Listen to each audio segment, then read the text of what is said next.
Hi hello నమస్తే అందరికీ good morning welcome to my channel గన స్టోరీస్ వరల్డ్. ఇక స్టోరీలోకి వెళ్ళిపోదాం. My bad boy episode 12. వేద కార్ దిగి రుద్ర పక్కన నిలబడి అతడి భుజంపై తలవాల్చి అతడి చేతిని చుట్టుకుని ఆమె ఐస్ క్రీమ్ తింటూ ఉంది. ఆహా, ఎంత బాగుందో ఇలా బావతో అనుకుంది తన మనసులో. ఐస్ క్రీమ్ కంప్లీట్ అయ్యాక టిష్యూతో చేయి తుడుచుకుని ఈ మహానుభావుడు ఇంకా ఇక్కడే ఎంతసేపు నిలబడతాడో అనుకుని బావా అని పిలిచింది వేద మెల్లిగా.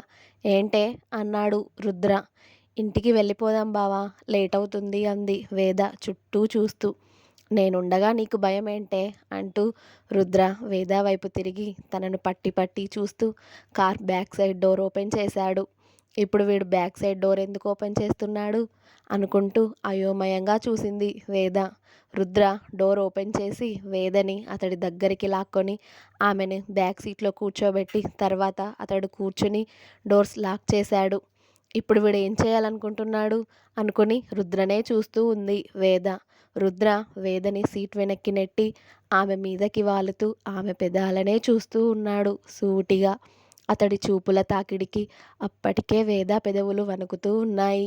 వామ్మో, వీడి వాలకం చూస్తే ఇవాళ ఏదో చేసేలా ఉన్నాడే కదా, పైగా కారులో అంటూ వేద చుట్టూ చూస్తూ దేవుడా ఏంట్రా ఇది అనుకుంటూ ఉంది.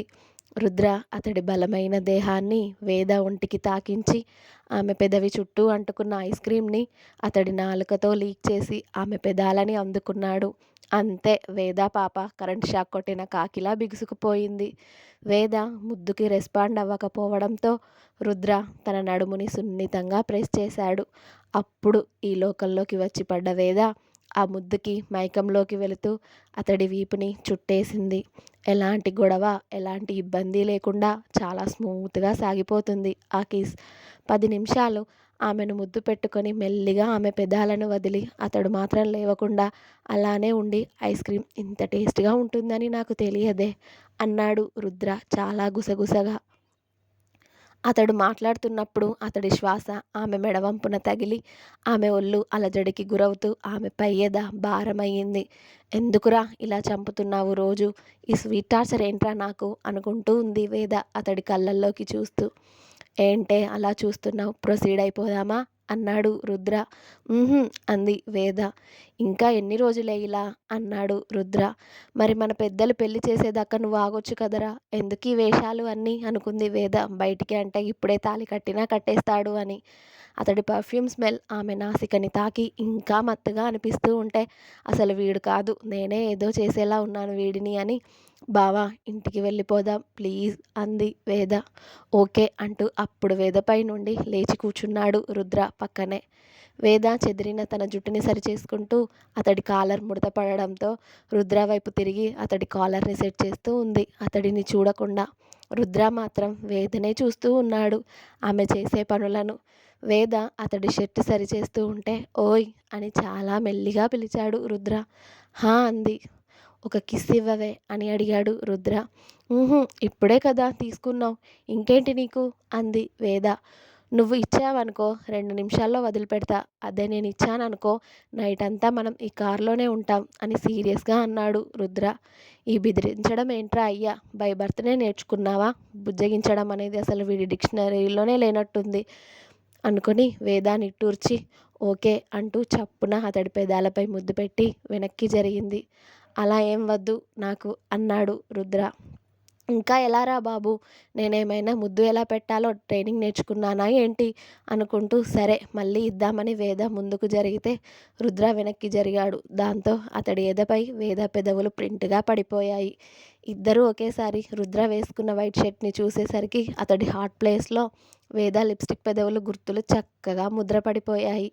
రుద్ర వేద పెదవుల పడిన దగ్గర మెల్లిగా నిమురుతూ ఇదేంటే ఇలా పడిపోయాయి, నేను ముద్దు పెట్టుకున్నప్పుడు నాకు అంటుకోలేదు కదా మరి అని అడిగాడు. అది వాటర్ ప్రూఫ్ కానీ నువ్వు ఇప్పటి వరకు చప్పరించి వదిలేసావు కదా, అందుకే అలా పడినట్టుంది అంది వేద బుంగమూతి పెట్టుకొని. ఎందుకో దాన్ని చూసి చిన్నగా స్మైల్ చేసి వెళ్దామా ఇక అని అడిగాడు రుద్ర వేద హెయిర్ సెట్ చేస్తూ. హా పోదాం, ఇప్పటికే లేట్ అయింది అంది వేద. ఓకే కమ్ అంటూ రుద్ర డ్రైవింగ్ సీట్లో కూర్చున్నాక వేద కూడా వెళ్ళి అతడి పక్కన కూర్చుంది. ఈసారి రుద్ర చెప్పకుండానే అతడికి అతుక్కుని కూర్చుని అతడి చేతిని చుట్టేసింది వేద. ఇల్లు వచ్చాక దక్ష అని పిలిచాడు రుద్ర. హా వచ్చేసామా బావా అంది. హా దిగవే అన్నాడు రుద్ర. ఓకే అని వేద రుద్ర ఇద్దరూ కార్ దిగి ఇంట్లోకి వెళ్ళారు. వీళ్ళు వెళ్ళేసరికి చరణ్ శౌర్య హాల్లోనే కూర్చుని వర్క్ చేసుకుంటూ ఉన్నారు సీరియస్గా. రుద్ర ఒకసారి టైం చూసి ఇప్పటి వరకు ఏం చేస్తున్నారా అని అడిగాడు. అన్నయ్యని చూడగానే ఇద్దరు స్టిఫ్గా లేచి నిలబడి అది అన్నయ్య అర్జెంట్ వర్క్ ఉంటే కంప్లీట్ చేస్తున్నాం అన్నారు చరణ్ శౌర్య ఒకేసారి. టైం ఇప్పటికే చాలా లేట్ అయింది, ఏదైనా ఉంటే రేపు చూసుకోవచ్చు, వెళ్ళి పడుకోండి అన్నాడు రుద్ర. అలాగే అన్నయ్య అయిపోయింది అని ఇద్దరూ రూమ్కి వెళ్ళడానికి సిద్ధమయ్యారు వాళ్ళ మాక్ బుక్లు పట్టుకొని. ఓకే కొన్ని వాటర్ తీసుకొని రావే నువ్వు నా రూమ్కి అని వేదాకి చెప్పి రుద్ర వెళ్ళిపోయాడు అతడి రూమ్కి. అప్పటికే బ్రదర్స్ ఇద్దరు రుద్ర షర్టు పైన లిప్ ప్రింట్స్ చూసి వేద వంక అనుమానంగా చూస్తూ ఉన్నారు. ఏంటి ఇద్దరు దొంగల్లా చూస్తున్నారు నన్ను అడిగింది వేద. వాళ్ళు ఎందుకలా చూస్తున్నారో అర్థం అవ్వక. ఎక్కడికి వెళ్ళారు వేదు బంగారం, అన్నయ్య నువ్వు అని అడిగాడు శౌర్య. ముందొక ప్లేస్కి తీసుకెళ్ళాడు మీ అన్నయ్య, ఆ తర్వాత మన రెస్టారెంట్కి వెళ్ళి డిన్నర్ చేసి వస్తున్నామని చెప్పింది వేద. ఓహో ఇంకా ఎక్కడికి వెళ్ళలేదా అని అడిగాడు చరణ్. లేదు, ఎందుకలా అడుగుతున్నారు మీరు అంటే మా అన్నయ్య షర్టు పైన ఏవో గుర్తులు కనపడ్డాయిలే మాకు, అందుకే అడుగుతున్నాంలే అన్నారు చరణ్ శౌర్య ఒకరి మొహాలు ఒకరు చూసుకుంటూ. అంటే అది కారులో వస్తుంటే అన్ఎక్స్పెక్టెడ్గా నావే అలా పడ్డాయిలేండి, ఎందుకలా అనుమానిస్తారు, అన్నయ్య వదినని అనుమానిస్తే కళ్ళు పోతాయి మీకు అని అక్కడి నుండి తప్పించుకొని వాటర్ తీసుకొని ఫాస్ట్గా రుద్ర రూమ్కి వెళ్ళిపోయింది వేద. వేద కంగారుని చూసి చరణ్ శౌర్య నవ్వుకుని వాళ్ళ రూమ్కి వెళ్ళిపోయారు. బావా ఇదిగో వాటర్ తీసుకో, నాకు నిద్ర వస్తుంది, ఇక వెళ్ళి పడుకుంటాను అని ఆవలిస్తూ చెప్పింది వేద. వెళ్ళి ఫ్రెష్ అవ్వవే ముందు అన్నాడు రుద్ర. ఆహా నాకు నిద్ర వస్తుంది పడుకుంటాను అని చెప్పింది వేద గారంగా. చెప్పింది వినవే, బయటికి వెళ్ళి వచ్చాం అలానే పడుకుంటావా, ముందు వెళ్ళి ఫ్రెష్ అయ్యి బ్రష్ చేసి పడుకో అన్నాడు సీరియస్గా. ఓకేలే అంది వేద. 10 మినిట్స్లో నీ రూమ్కి వస్తాను, ఫ్రెష్ అయ్యి నువ్వు నాకు కనిపించకపోతే వీపు పగులుతుంది చెప్తున్నా అన్నాడు రుద్ర. ఇప్పుడు వీడికి ఏంటంట నేను ఫ్రెష్ అవ్వకపోతే, ఇప్పుడు ఫ్రెష్ అవ్వకపోతే నిజంగానే కొట్టేలా ఉన్నాడు దుర్మార్గుడు అని రుద్రని తిట్టుకుంటూ కాళ్ళు ఈడ్చుకుంటూ తన రూమ్కి వెళ్ళింది వేద. వేద వెళ్ళి ఫ్రెష్ అయ్యి నైట్ డ్రెస్ వేసుకొని లోపలికి వచ్చేసరికి రుద్ర కూడా అప్పుడే ఆమె రూమ్లోకి వస్తూ ఉన్నాడు. రుద్ర చేతిలో ఉన్న పాల గ్లాస్ చూసి మొహం వికారంగా పెట్టింది వేద. ఇవి తాగి పడుకోవే అన్నాడు రుద్ర. తాగను అన్నట్టు క్యూట్గా ఫేస్ పెట్టింది. నువ్వు తాగుతావా నేను తాగిపించనా అని ఒకే మాట అన్నాడు రుద్ర. ఏదో ఒక రోజు నాకు ఛాన్స్ దొరక్కపోదు, అప్పుడు చూడు ఎలా ఆడుకుంటానో వీడిని, దొంగ సచ్చినోడు నాకు ఇష్టం లేని పనులన్నీ చేపిస్తాడు నాతో అని ఆ పాలు కష్టంగా తాగి రుద్రవంక చూసింది హ్యాపీనా అన్నట్టు. హా గుడ్ అంటూ వేదం మూతి చుట్టూ అంటుకున్న పాలని అతడి వేలితో తుడిచి ఇక వెళ్ళి పడుకోపో అన్నాడు. అలాగే అని బుద్ధిగా తల ఊపి వేద వెళ్ళి బెడ్ మీద పడుకుంది. రుద్ర రూమ్ డోర్ క్లోజ్ చేసి లైట్స్ అన్నీ ఆఫ్ చేసి వచ్చి వేద పక్కన పడుకున్నాడు. రుద్ర పడుకోవడంతోనే వేద అతడి మీదకి చేరిపోయి నువ్వు ఇక్కడే పడుకుంటావా అని అడిగింది. హా వద్దా అని అడిగాడు రుద్ర మెల్లిగా. నీ ఇష్టం అంది వేద. నీ ఇష్టం చెప్పవే అన్నాడు రుద్ర. ఆ మాటకి వేద రుద్రను ఇంకా గట్టిగా హత్తుకొని అతడి టీషర్ట్ని ఆమె చేతుల్లో బంధించి హాయిగా కళ్ళు మూసుకుంది. మాటల్లో చెప్పమంటే చేతల్లో చూపించిన మరదల్ని చూసుకుని మురిసిపోయాడు రుద్ర. ఆమె చుట్టూ చేయి వేసి భద్రంగా అతడి ఎదలో దాచుకొని ఆమెకి జోకొట్టాడు ప్రేమగా. వేద కూడా హాయిగా ఆమె బావ ఎదపై ఆదమరచి నిద్రపోయింది.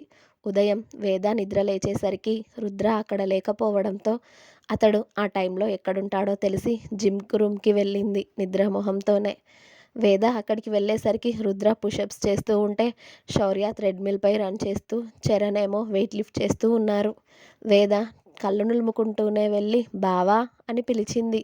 ఆమె గొంతుకి ముగ్గురు అటువైపు చూసి ఆమె కళ్ళు మూసుకొని నడుస్తూ వస్తుంది అని అర్థమై శౌర్య టక్కున ఆమెకు ఎదురు వెళ్ళిపోయి, వేదుగా కాస్త చూసుకొని నడువు, ఇక్కడ మిషన్స్ ఉన్నాయమ్మా అని ఆమెని మిషన్స్ పక్క నుండి తీసుకువచ్చాడు.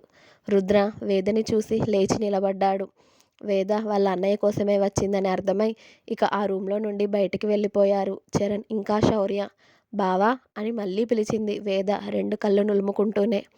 ఇక్కడే ఉన్నానే అంటూ రుద్ర వేదకి ఎదురెళ్ళి తన చేతులు కళ్ళ మీద నుండి తీసి, ఎందుకే వాటిని అలా చేస్తున్నావు, చూడు రెడ్గా అయిపోయాయి అన్నాడు. నువ్వెక్కడికి వెళ్ళిపోయావు నన్ను వదిలేసి, నాకు భయమేసింది తెలుసా అని గారాలు పోయింది రుద్ర దగ్గర వేదు పాప.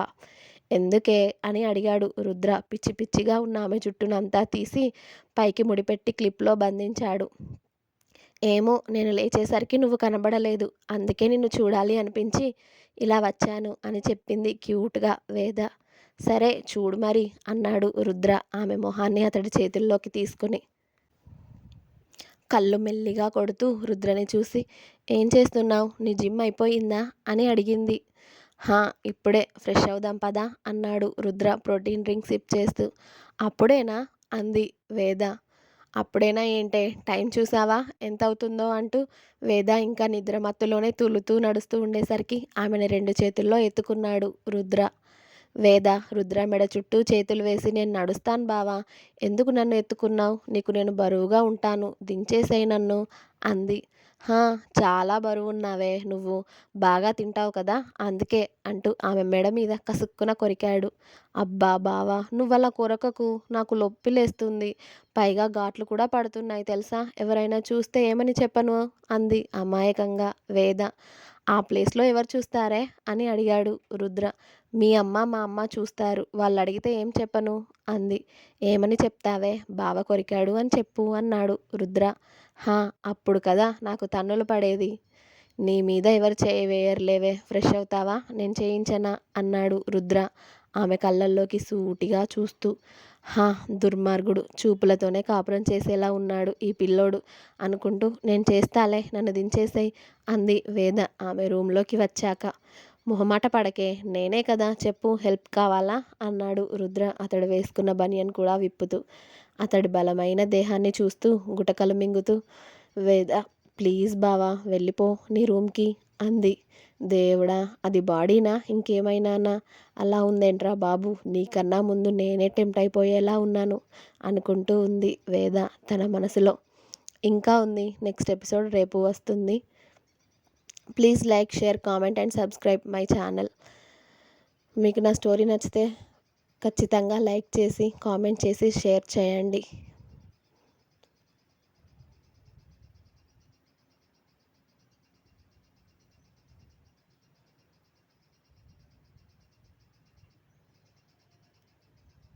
సబ్స్క్రైబ్ చేసుకోవడం మర్చిపోకండి అండ్ థ్యాంక్ యూ.